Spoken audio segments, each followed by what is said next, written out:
Oh, hey, hey, hey. Oh, yeah. Baby, welcome. It's MooDuck's time. Haley and Carrie bringing that prime shine. Feel the vibe, get hype. Let's go on a ride. MooDuck's PODUC's got the stories worldwide. Turn it up, stay tuned. We're setting the mood with Haley and Carrie. You know the groove, smooth. Okay. Welcome back to the MooDuck podcast, where the conversations are fun, the vibes are chill, and you never quite know where the conversation is going to go. I'm Haley, and as always, I'm joined by my amazing co-host and partner in podcast chaos, Carrie. This week, we're discussing a more serious topic, mental health.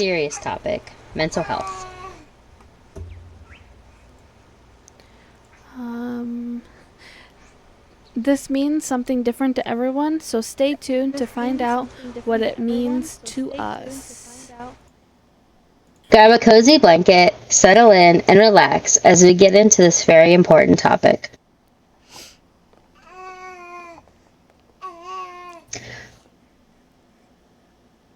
So we're going to talk about what mental health means to us each.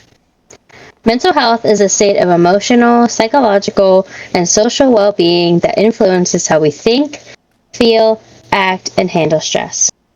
It is essential for overall health, allowing people to realize their abilities, work productively, and contribute to their communities. Mental health, for me, as a mom of 3 boys, means trying to find balance in the middle of constant chaos. If you cannot tell, one of my children is still awake right now. It is the ability to stay patient when everything feels loud and overwhelming, to keep showing up with love even when I'm running on empty, and to manage the stress that seems to always be there.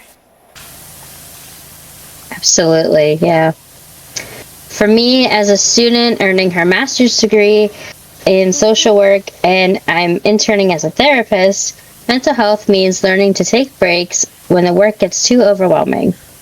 It also means not being afraid to reach out for help, to my professor or whoever. So if I need extra time, I'll reach out to my professor. And I also try to remember with my schoolwork and my internship that I do not have to be perfect, I just have to try. Exactly. Trying is sometimes just what needs to happen. But mental health also means needing time to reset, even if it's just a few quiet minutes. So, one, I can be the best version of myself for my kids, but in Carrie's instance, she can be the best for her to be able to do her schoolwork and, talk with her clients or what have you, or her professors or whoever. It's learning that taking care of yourself is not selfish. It's necessary. Yes, absolutely. It is definitely not selfish. Now, we're going to talk about our own real life struggles and experiences with mental health. If you're okay with that, Carrie, of course. Yes, of course. So, I guess I will start. And I'm going to be completely honest. Being a mom of 3 little boys is one of the greatest blessings of my life, but it also comes with real challenges. My mental health is something I struggle with daily.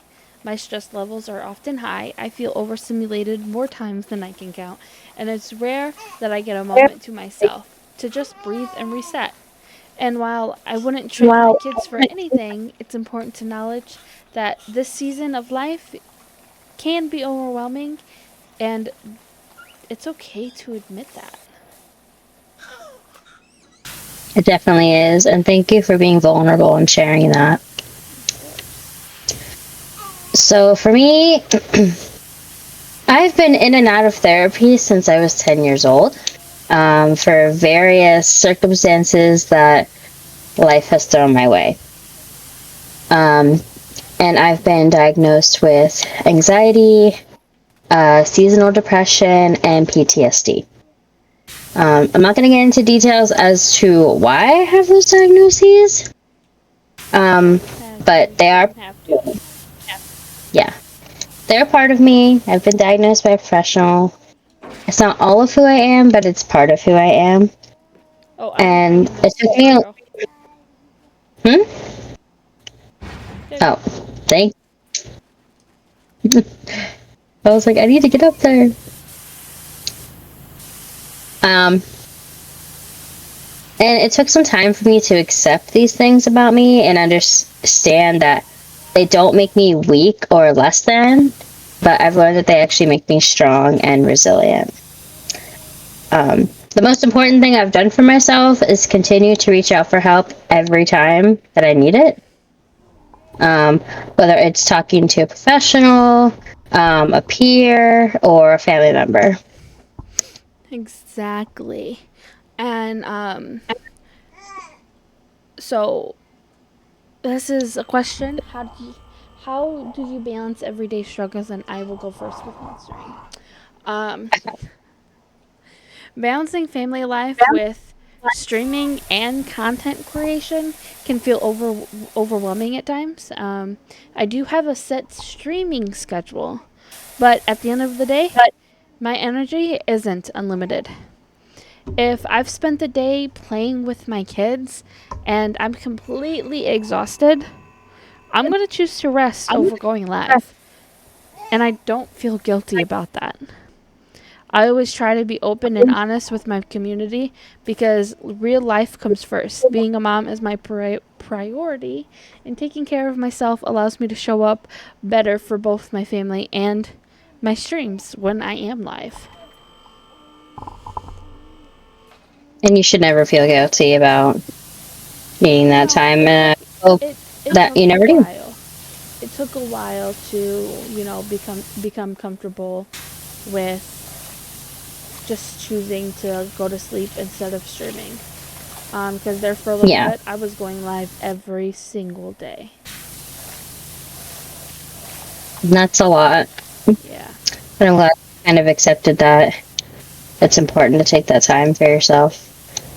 for sure. So for me, excuse me, in order to manage my time between school, my internship, and my personal time, I made a stream schedule, and I do my best to stick with it. However, I've of course had to cancel some streams before, um, because I needed to catch up with work, or I just simply needed a break from everything. And I think it's completely okay to take that time. It varies as you've been pretty consistent in your streaming, with your schedule and stuff, and I know, and you don't really take canceling your lives to you take that to heart sometimes. And you've come to me talking about how, I don't know, I'm so tired, and I'm like, so cancel your stream. Like, it's okay. It's fine if you don't go live. Take care of yourself first. It And sucks because like you want to be there for your community and everything and show up, but there really are times when it's just better to just take that time away because I'm not gonna be able to show up like 100% as myself if I go live that day. exactly, that's the hard part. It's like everybody expects you to be, 100% all the time, and you can't always be 100% there, especially if you're really, really tired. There's been a couple times where I've been live and I've just been so exhausted. It's been a pretty boring live because I Yeah. just mentally I just can't be that exciting. Yeah, and that's the point where it's better to just cancel and come back another day refreshed. Yeah. Oh shoot. Okay, so we're going to talk about how our mental health can impact our relationships we have. Um, Mental health really does affect relationships, especially when you're already trying to juggle parenting, work, and everything else life throws at you. So, excuse me. Oh my goodness. Hydrate. With Red Bull, yeah. Totally. Sometimes it makes communication harder. When you're overwhelmed or mentally drained, it's not easy to put your feelings into words. You might shut down, get irritated quicker, or feel like you're not being understood, even when your partner is trying. It can also affect how present you are. When your mental health isn't in a great place, your energy is low, and it can be hard to show up the way you want to. Not because you don't care, but because you're just exhausted. Yeah. And that stress can lead to more tension too.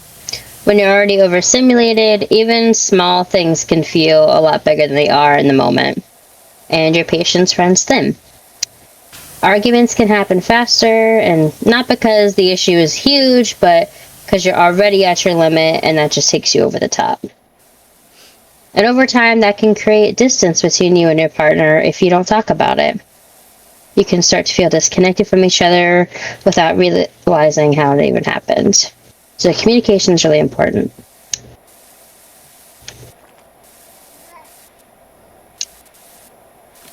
It's not all negative. Mental health struggles can actually bring you closer if you face them together. When there's open communication, support, and understanding, it builds a deeper kind of trust. It turns things into we're in this together instead of feeling alone in it. And I know that most of that was in the sense of if you have a partner. And then a lot of people don't have partners, and that's okay. Um, but find your one person that you can be open and honest about, open and honest with, and very wow, I can't even say that word today. Yeah. Find your one person that you can be open with and you can And trust. vulnerable. Yes. There. Thank you, Carrie. Um, and that you can trust to really listen. Yeah. Yeah, it can impact relationships with your family members and with friends too. It's not just, like spouses or anybody like that.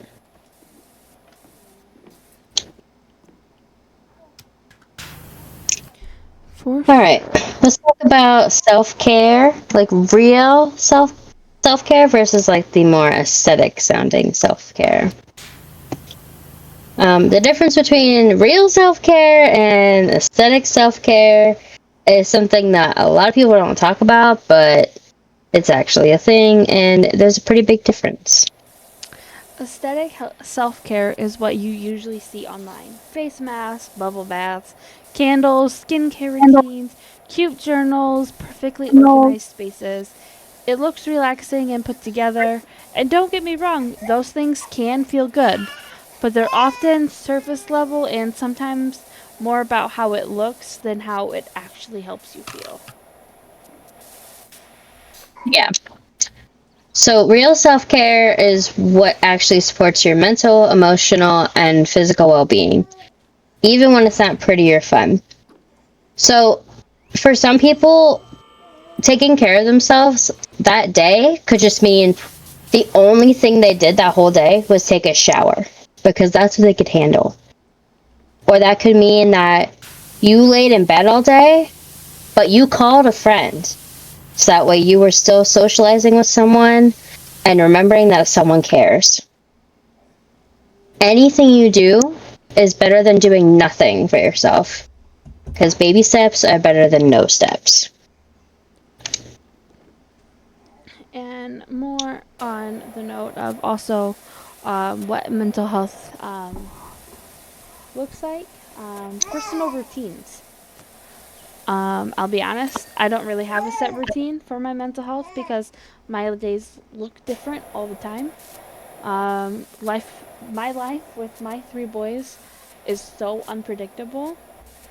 So I've learned to just take things as they come. For instance, um, last summer,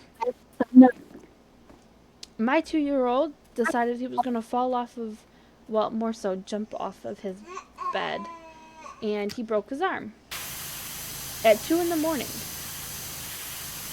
when we were supposed to be sleeping. So, that was a very So stressful scary. moment. That, and I was like 38 weeks pregnant, like about to give birth, and it was just very overwhelming and very stressful. So, take things as they come. But when I'm feeling stressed or overwhelmed, I try to do something for myself, even if it's small. Sometimes that looks like taking a long shower or going into my room, locking the door, of course, when my husband's home, and just reading for a little bit while I reset. I've been wanting to start journaling, but writing doesn't always come easy to me, so I've been a little unsure about where to start and how to start. I'm still trying to figure out what works best for me and giving myself grace in that process. And like I said, any step is better than no step. Sounds like you're doing your best and you are trying to take time for yourself when you can. So that's good. So as far as routines, I do not have a routine either. I know I should, but I don't. I said, yeah. I just, you know, I try to take care of myself, and I do my best to complete my work on time for school. And then when I have therapy sessions with my clients, I complete those, and I get my notes from those sessions turned into my internship in a timely manner. And I stream according to my schedule to the best of my ability. If nothing else, the one thing I make sure to do every day is to text or call someone, so that way I remember that I'm not alone and I can keep up with maintaining those relationships with my support system. Yeah, for sure. So, it's always good to have a support system. And if you don't, you can always find one. For instance, in this community, Carrie and I are always going to be here for anybody who needs to vent, or just, we're here to be a listening ear or to help give advice to the best of our ability. Absolutely. If you don't have a support system, Carrie and I can be your support system to the best of our ability. For sure. We're just a simple message away on Discord, of course.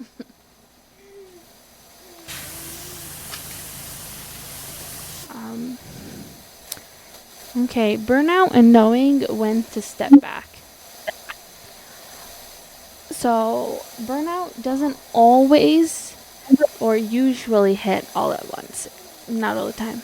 It creeps in over time, especially when you're constantly pouring into everyone else and rarely getting that energy back. It can start with feeling tired, but not just normal tired. The kind of exhaustion that doesn't go away no matter how much rest you get. Like your body and mind just can't catch up. Yeah.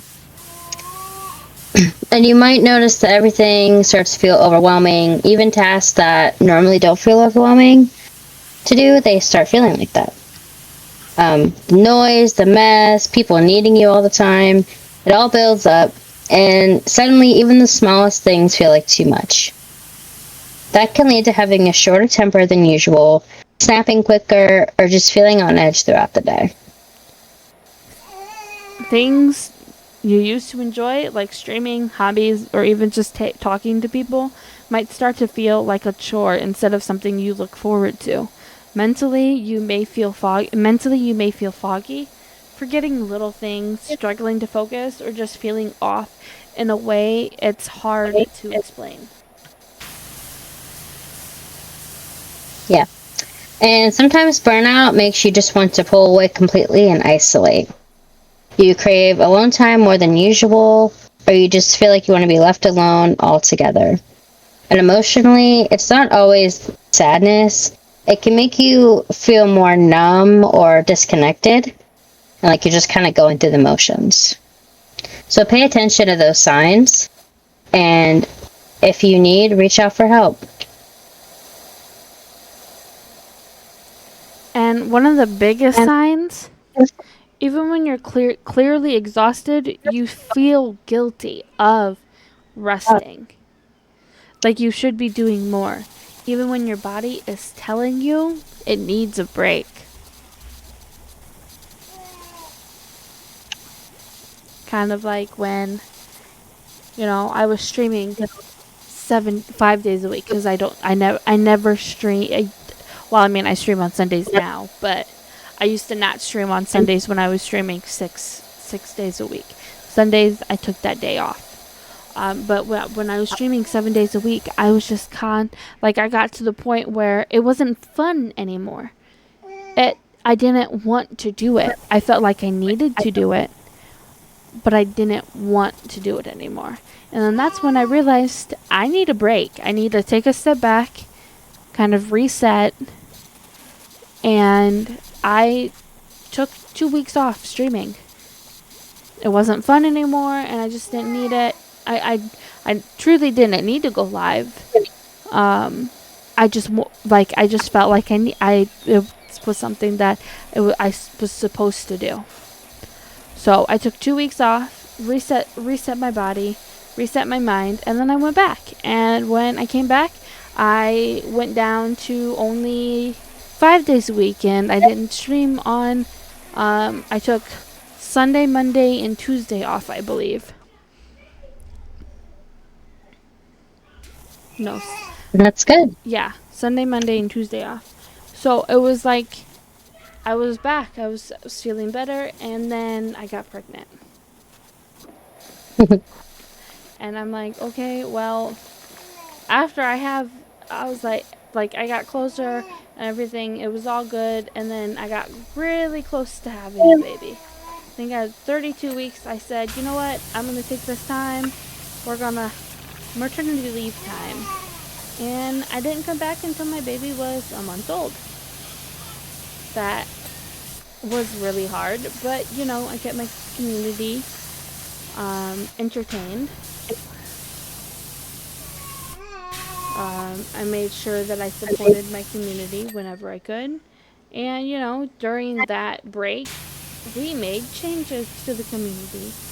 And therefore, what was back? What was created? This podcast. Yes. This podcast has been in the works for quite some time, and we have loved doing it for you. Yes, it's been Yeah. a little bit of a rocky start because our lives are unpredictable right now. Carrie doesn't have any kids, but she has a lot of very close with my family. Yeah, she's and sometimes with me. Yeah, and yeah, I was like sometimes That's gonna take priority. And our real life takes priority over some things. So, like last week she was sick. I'm like, nope, take the week off. You're good.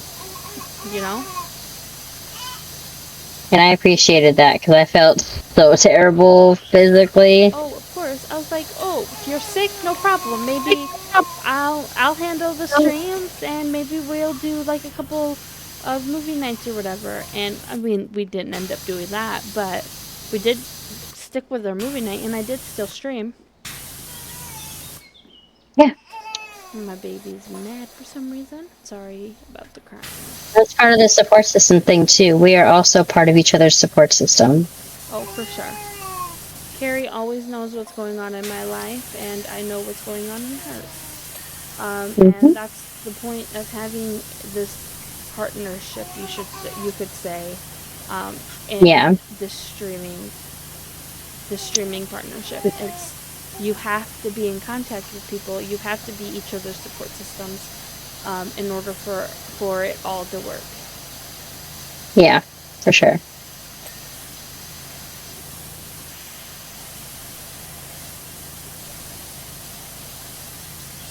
So how? Okay. Yeah. So, should we talk about taking breaks? We're kind of talking about that, but Yeah. Go right ahead. let's get a little more into it. Yeah. Taking breaks when you're experiencing burnout isn't just important, it's necessary. When you're burned out, your mind and body are basically running on empty. Pushing through without stopping doesn't make you stronger, it usually just makes everything worse. Your patience gets shorter, your stress stays high, and even simple things start to feel overwhelming. Breaks are what allow your system to reset, even if it's just a little at a time. And it doesn't have whoa. And it doesn't have to be anything big or unrealistic. For you, it might look like stepping away for 10 to 15 minutes, taking a long shower, sitting in silence, or giving yourself permission to rest instead of forcing a stream or forcing going out to an event that you've been so stressed about.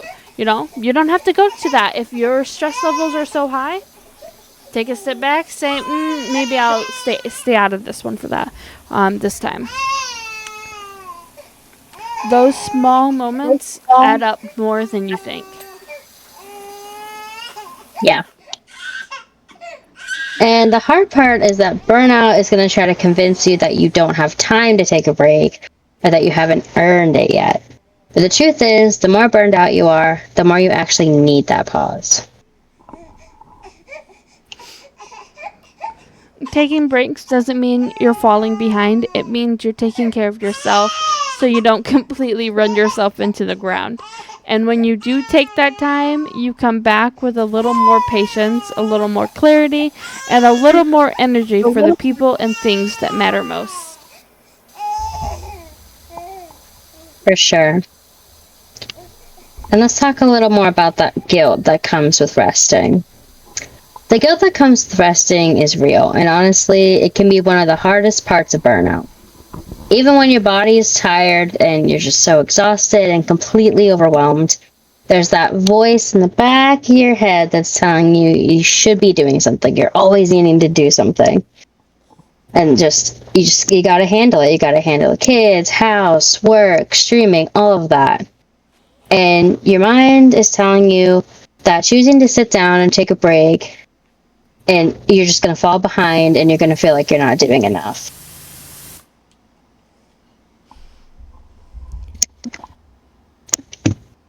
As a mom, that guilt hits even deeper. It can feel like you're not constantly giving, then wow. It says, okay, I'm going to edit that out and restart. As a mom, that guilt hits deeper. It can feel like if you're not constantly giving, then you're somehow not showing up the way you're supposed to. So even when you do take a break, you're not fully resting.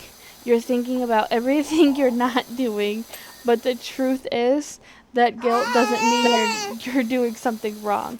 It usually means you've been pushing yourself for so long that rest feels unfamiliar, even uncomfortable.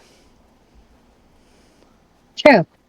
And rest is not something you have to earn after you've run yourself ragged or run yourself into the ground. It's something you need in order to keep going. Taking a break does not make you lazy, and it doesn't take away from the kind of mom, partner, or person you are. If anything, it allows you to come back more present, patient, and more like your real self. The hard part is learning to sit in that guilt without letting it control you. And reminding yourself of taking care of you is part of taking care of everything else. Definitely.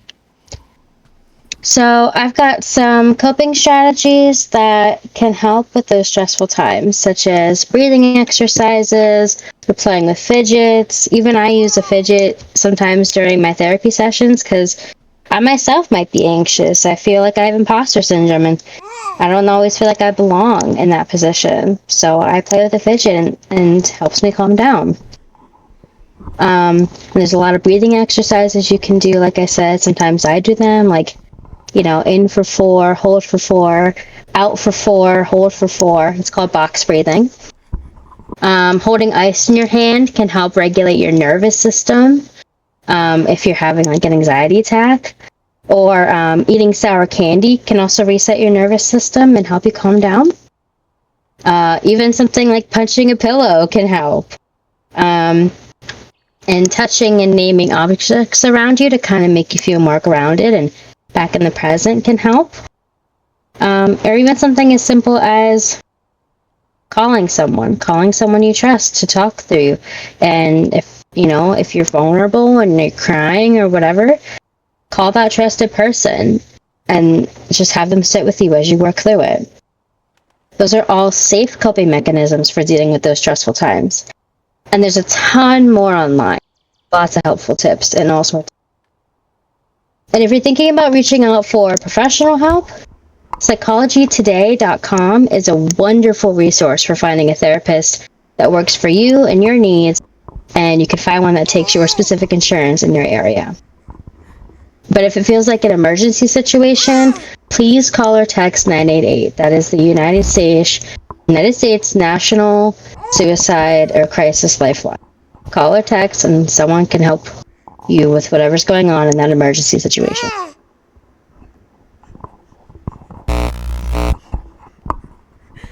I'm sorry, but I'm holding Benjamin, and he is just, during that whole entire time you were talking, he was just trying to grab everything. Oh my goodness. Uh, Also, guys, another thing that could help mothers, just if you have a baby, just grab him or her and play with them. You say play with them.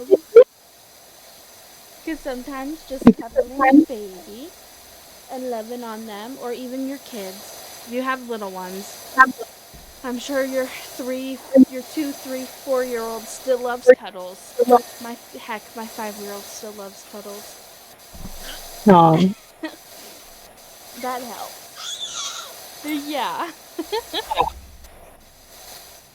oh. But, alright, guys, that's a wrap on today's episode. We just want to say thank you for taking the time to hang out with us and be part of these real, honest conversations. Topics like this aren't always easy to talk about, but they're so important. If anything we said today resonated with you, just know you're not alone in it. Don't forget to take care of yourself this week. Give yourself some grace and take those moments to reset when you need them. If you enjoyed this episode, make sure to like, comment, and subscribe and come be a part of our community.